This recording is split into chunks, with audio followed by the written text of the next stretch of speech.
வணக்கம். ஜோதிடர் சேலம் உமாராணி. இன்னைக்கு பார்க்கக்கூடிய பதிவு என்ன அப்படின்னு பார்க்கலாங்க. இன்னைக்கு பாருங்க, தனுசு ராசி நேர்களுக்கு வார ராசி பலன் பார்க்கலாங்க. அதாவது ஜூலை 12ஆம் தேதியிலிருந்து ஜூலை 18ஆம் தேதி வரைக்கும் தனுசு ராசிக்கு என்ன மாதிரி பலன்கள் தரக்கூடிய அமைப்பில் இருக்கு அப்படின்னு விரிவாக பார்க்கலாங்க. இப்போ கோச்சார ரீதியாக கிரகங்கள் எப்படி இருக்கு, கோச்சாரத்துல கிரகங்கள் எந்த நிலையில இருக்கு, அது தனுசு ராசி நேர்களுக்கு என்ன மாதிரி பலாபலன்கள்லாம் தரக்கூடிய அமைப்புலாம் இருக்குன்னு விரிவாக பார்க்கலாம். இப்போ கோச்சாரத்தில் கிரகங்கள் அப்படின்னு எடுத்துக்கிட்டான்னா ரிஷப ராசியில் செவ்வாய் பகவானும் சந்திர பகவானும் இருக்காரு. இந்த வார துவக்கத்தில் சந்திர பகவான் ரிஷப ராசியிலிருந்து தன்னுடைய பயணத்தை துவங்கக்கூடிய அமைப்பில் சந்திர பகவான் ரிஷப ராசியில் இருக்காங்க.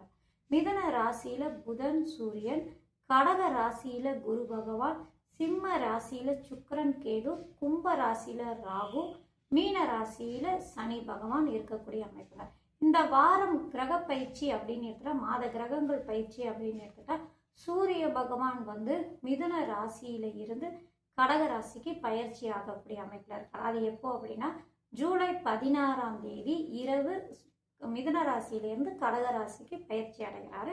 ஆடி மாத பிறப்பு ஆரம்பிக்கக்கூடிய அமைப்புங்க. இதுதான் இந்த மிதுன, அதாவது தனுசு ராசி நேர்களுக்கு கிரக நிலைகள் ஆகும் இந்த வாரம்.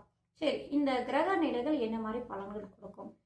சந்திராஷ்டமம் வேற இந்த வாரம் உங்களுக்கு ஆரம்பிக்கக்கூடிய அமைப்புலாம் இருக்கிறதுனால அது எப்போ சந்திராஷ்டமம் ஆரம்பிக்குது, எப்போ அந்த சந்திராஷ்டமம் முடியுது, அதை எப்போ நீங்கள் என்ன பலன்கள்லாம் நீங்கள் செய்யணும், என்ன மாதிரி அமைப்புலாம் நீங்கள் வேலை செய்யணும் அப்படிங்கிறது விரிவாக சொல்கிறாங்க.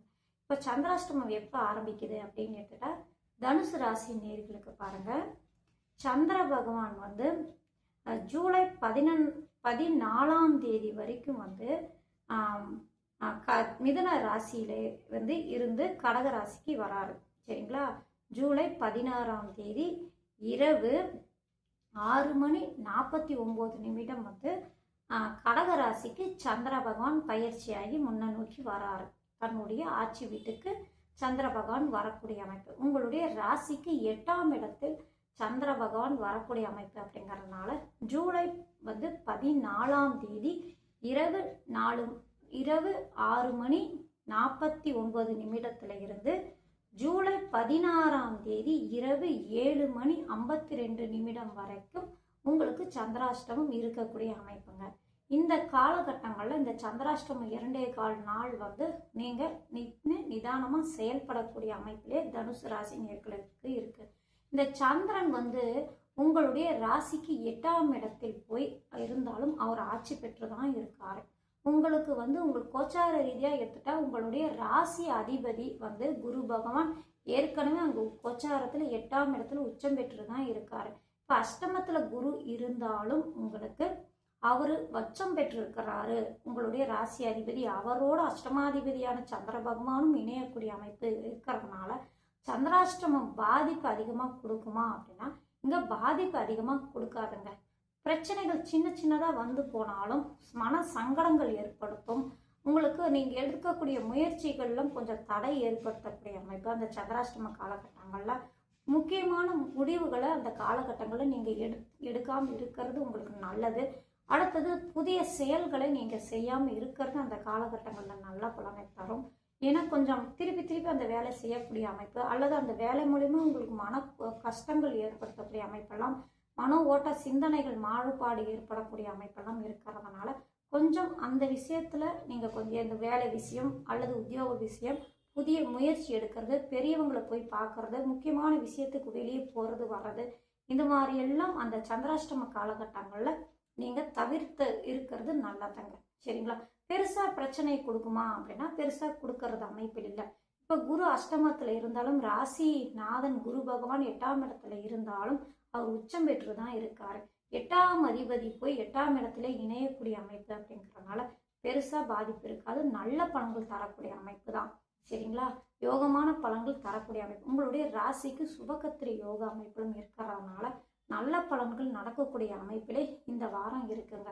உங்களுடைய ராசிக்கு 5ஆம் அதிபதியான செவ்வாய் பகவான் உங்களுடைய ராசிக்கு 6ஆம் இடத்துல ருணரோக சத்துருஸ்தானத்துல 8ஆம் அதிபதியோடு இணைந்து இருக்கக்கூடிய அமைப்பு இந்த வாரம் துவங்குறதுனால கொஞ்சம் பிள்ளைகள் மூலயமா கொஞ்சம் சங்கடங்கள் ஏற்படுத்தக்கூடிய அமைப்பு.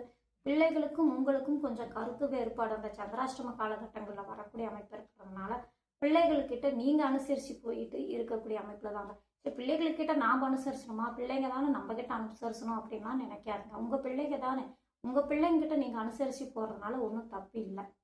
அப்படிங்கிறனால பிள்ளைங்கிட்ட அனுசரித்து பிள்ளைங்களுக்கு கொஞ்சம் செலவுகள் வைக்கப்பாடி பிள்ளைங்கள் இருக்கக்கூடிய அமைப்பு, வைத்திய செலவாகாது அல்லது பிள்ளைங்களுக்கு ஒரு நல்ல விஷயத்துக்கு நீங்கள் செலவு செய்கிறது, படிப்பு விஷயத்துக்கு செலவு செய்கிறது, இந்த மாதிரிலாம் இந்த வாரம் இருக்கக்கூடிய அமைப்பெல்லாம் கிரக நிலைகள் கோச்சார ரீதியாக காட்டுதுங்க. சரிங்களா?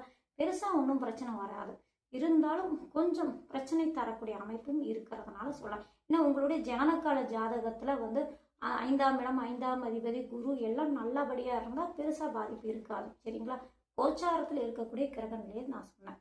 அடுத்தது சனி பகவான் உங்களுடைய ராசியில் 4ஆம் இடத்துல இருக்கிறதுனால கொஞ்சம் அர்த்தாஷ்டம சனியாக இருக்குனால கொஞ்சம் பாதிப்பு கொடுக்கக்கூடிய அமைப்பில் இருந்தால் குரு அவரை பார்க்கறதுனால அதில் பாதிப்பு கொஞ்சம் குறையக்கூடிய அமைப்பெல்லாம் இருக்கக்கூடிய அமைப்பு. சுகஸ்தானத்தில் இருக்கிறனால கொஞ்சம் ஆரோக்கியம் கொஞ்சம் பாதிப்பு இருந்தாலும் இந்த வாரம் அதில் இருந்தாலும் படிப்படியாக குறையக்கூடிய அமைப்பெல்லாம். தனுசு ராசியை பொறுத்தவரைக்கும் இந்த வாரம் சிறப்பான வாரமாகவும் யோகமான வாரமாகவும் இருக்கக்கூடிய அமைப்பாகவே இருக்குங்க. நன்றி, வணக்கம்.